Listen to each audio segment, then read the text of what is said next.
apart. Today is a perfect example. There are maybe 6 of us that actually look like me that you can see in the audience. And is it not fear that they have created so that we don't come together and so that we don't speak out and that we're afraid to speak out? We are tainted as communists or we're tainted with all these labels and so we don't come together. How can we make a difference as people in the peace movement for everybody to come here? There are only maybe 6 of us that you can actually tell and the Asian people and people who they drop the bombs on all the time, people of color. How do we make that difference? The lady asked, how do we come together? How do we make them realize that we are human too? And not the greed of capitalism or governments. Okay, thank you, Joanne. Thank you, Joanne. Thank you for your passion also. Ellen? Yes, I just have a simple question for our first speaker. She was asking for help, and I'd like to know if there are any websites that people can go to. Thanks. We'll take the questions first and then ask for answers. Dave Webb?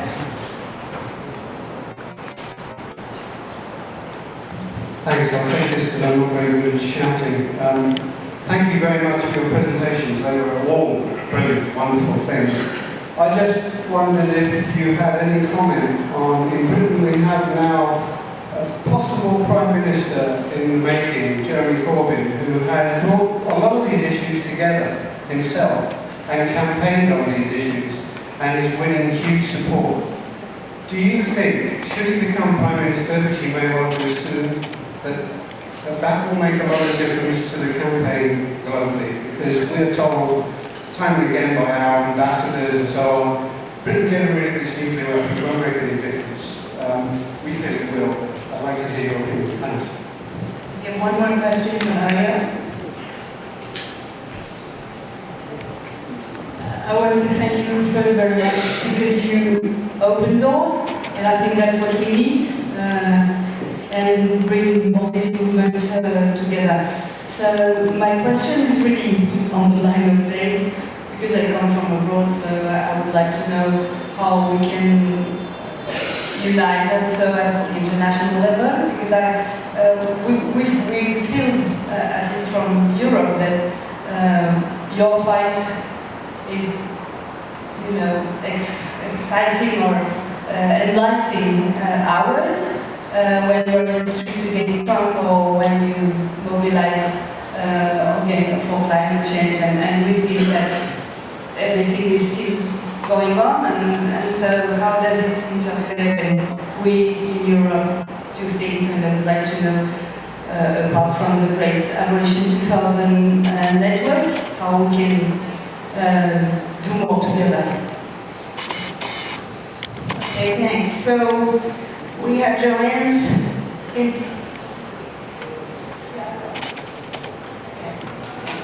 All right, so I'm going to ask each speaker to respond, but I would like to give the microphone to Shalom first, since her time was inadvertently shortened, and ask her to answer Ellen's question about how we all can help you. Well, thanks. Great question. Love to have help. But first I would like to answer the question if Jeremy Corbyn as the Prime Minister will make a difference. And the question is, hell yeah. I mean, a Prime Minister of a nuclear-armed state that said in his campaign, in his initial campaign, I will not push the button. And people treated him as if he was crazy because he said the most sane thing in the world. And the other guy, the Prime Minister, I forgot his name, thank God, said, I will push the button as an answer, which is the most crazy, insane thing to say. So having someone like that becoming the Prime Minister makes, I think, it will make waves around the world. Definitely if they start working on it. So let's hope and pray that it will happen. It's almost impossible. It will happen. So yeah, great parties around the world.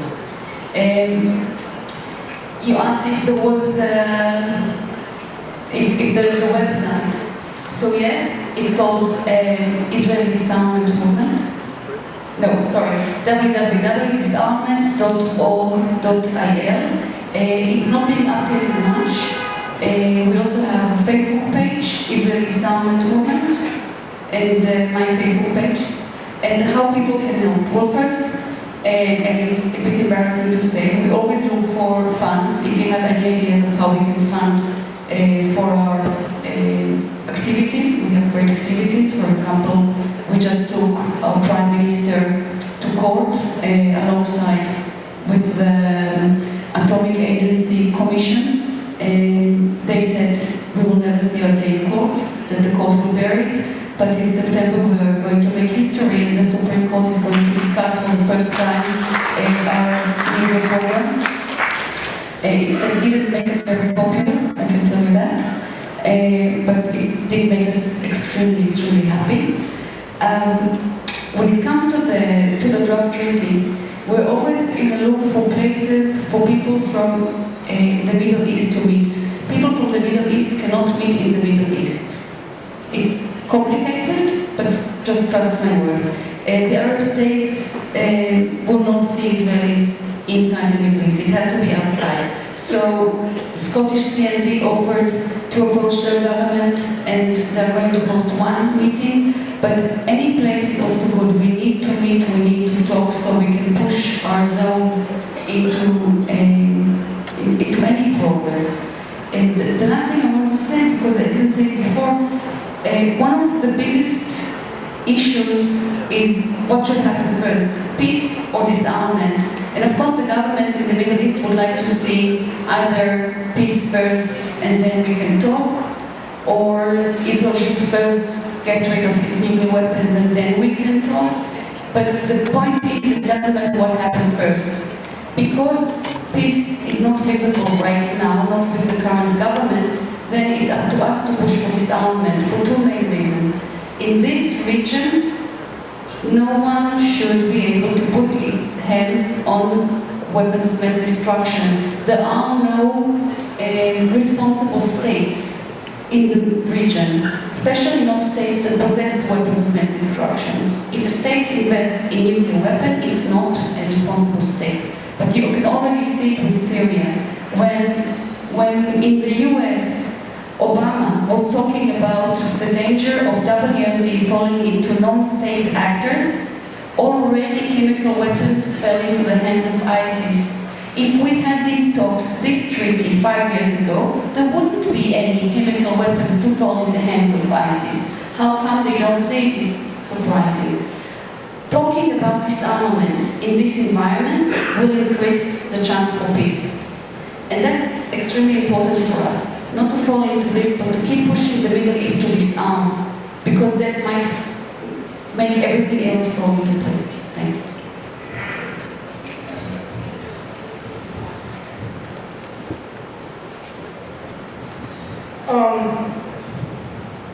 Joanne, to get back to your question, a couple things. So, the obvious is yes.